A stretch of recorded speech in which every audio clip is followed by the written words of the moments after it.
Pemerintah memastikan akan terus mengawasi 290 perusahaan sawit yang berorientasi ekspor agar ekspor hasil turunan CPO berjalan transparan dan sesuai regulasi demi stabilitas industri nasional.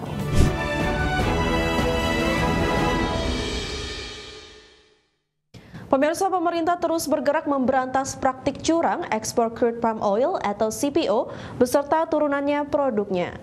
87 kontainer minyak sawit siap ekspor disita di Pelabuhan Tanjung Priok akibat melanggar aturan ekspor.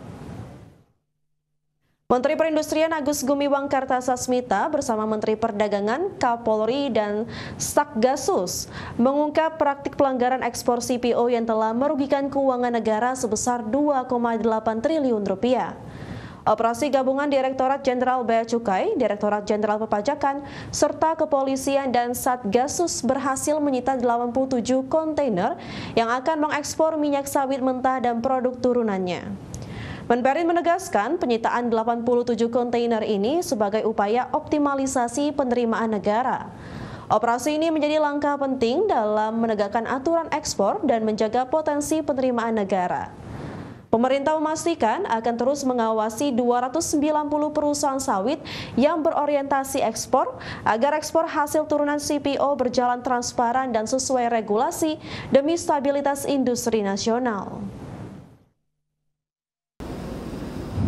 Pemerintah tidak akan kompromi terhadap segala bentuk kecurangan, termasuk segala bentuk kecurangan dalam kegiatan ekspor.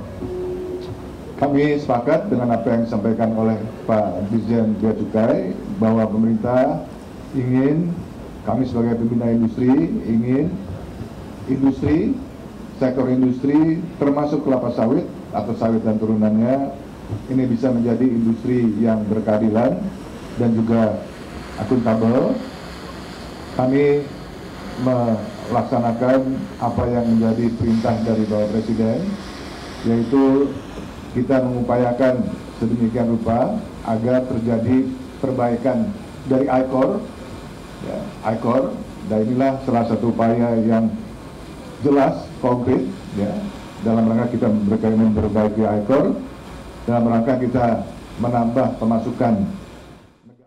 Sementara itu, Direktorat Jenderal Bea Cukai menegaskan penindakan terhadap 87 kontainer pelanggaran ekspor CPO ini sebagai upaya untuk mengoptimalkan penerimaan negara dari sisi ekspor komoditas. Dirjen Bea Cukai Jaka Budi Utama menjelaskan bahwa penindakan yang dilakukan tim Satgasus terhadap 87 kontainer merupakan upaya proteksi terhadap aksi curang ekspor minyak sawit, di mana aksi curang ekspor sawit ini bisa merugikan negara sebesar 2,8 triliun rupiah. Untuk itu, Direktorat Bea Cukai akan terus memperketat akses keluar masuk produk ekspor komoditas CPO. Selain itu, upaya penegakan hukum merupakan bagian dari peningkatan potensi penerimaan keuangan negara dari sektor ekspor minyak sawit. Pada tanggal 20 Oktober sampai dengan 25 Oktober 2025, kita telah berhasil melakukan penegahan terhadap 87 kontainer milik PT MMS di Pelabuhan Tanjung Priok. Barang tersebut diberitahukan sebagai petimeter dengan berat bersih kurang lebih sekitar 1.802 ton atau senilai 28,7 miliar yang pada dokumen awal tidak dikenakan bea keluar dan tidak termasuk larangan pembatasan ekspor atau LARTAS. Namun hasil pemeriksaan Laboratorium Bea Cukai dan Institut Pertanian Bogor yang disaksikan oleh Satgasus Polri menunjukkan bahwa barang tersebut mengandung produk turunan CPO sehingga berpotensi terkena bea keluar. Presiden Prabowo Subianto meresmikan kompleks petrokimia di Cilegon, Banten. Ya, pabrik yang beroperasi sejak Oktober 2025 ini akan masuk dalam proyek strategis nasional. Presiden Prabowo hadir didampingi oleh Menteri jajaran Kabinet Merah Putih, diantaranya Menko Perekonomian Erlangga Hartarto, Menteri Sekretaris Negara Prasetyo Hadi, dan Menteri SDM Bahlil Lahadalia.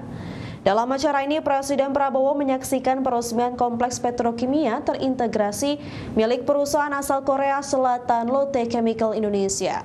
Kompleks ini gabungkan efisiensi energi tinggi dan sistem rendah karbon.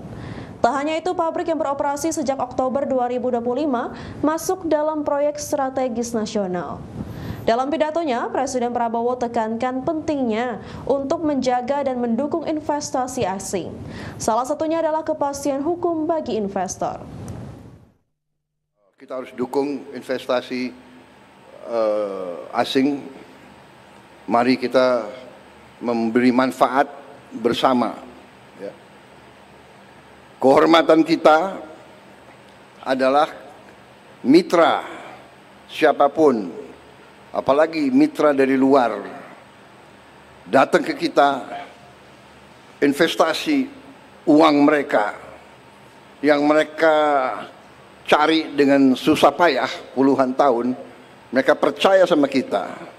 Di sini mereka beri manfaat kepada kita, kita harus amankan, kita harus jaga mereka supaya mereka di sini nyaman, mereka di sini kita terima dengan hati dan tangan terbuka, dan tidak boleh ada unsur-unsur yang mengganggu.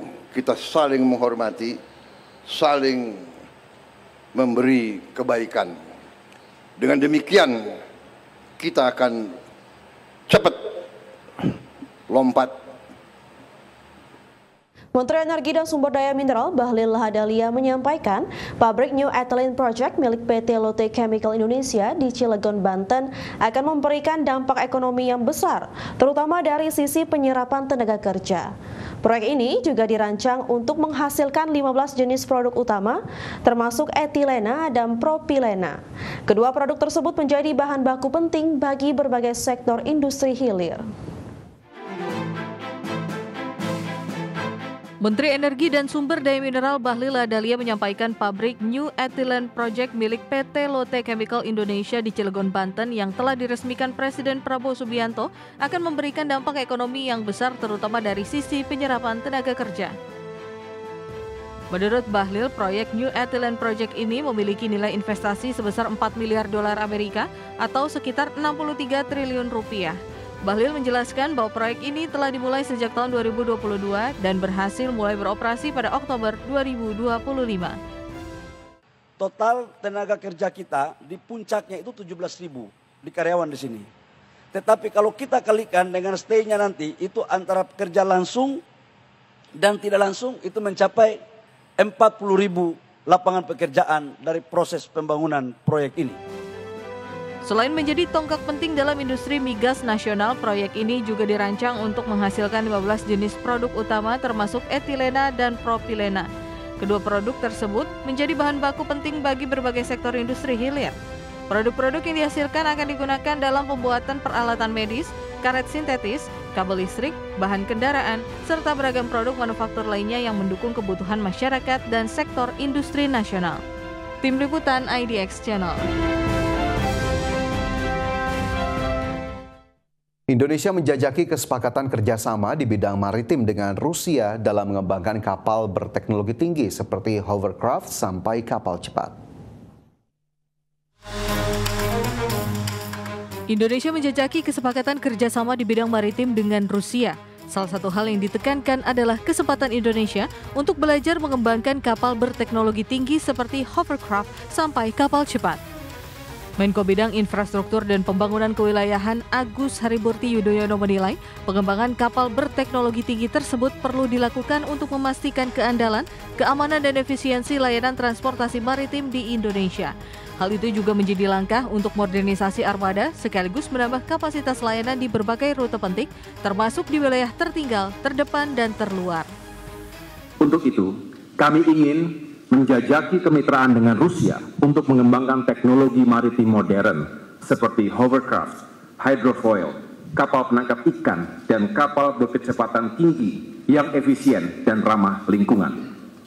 Dengan pengalaman panjang Rusia di bidang industri kapal, kami berharap dapat mengembangkan rantai pasok peralatan kapal yang tangguh untuk mendukung pemeliharaan kapal logistik nasional secara lebih efisien.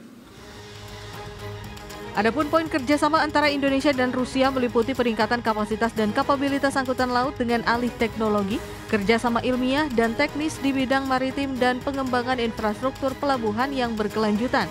Selain itu, hal yang juga ditawarkan adalah kerjasama industri galangan kapal, pendidikan dan pelatihan di sektor maritim, hingga pemanfaatan sumber daya kelautan dan perikanan secara berkelanjutan. Tim Liputan IDX Channel.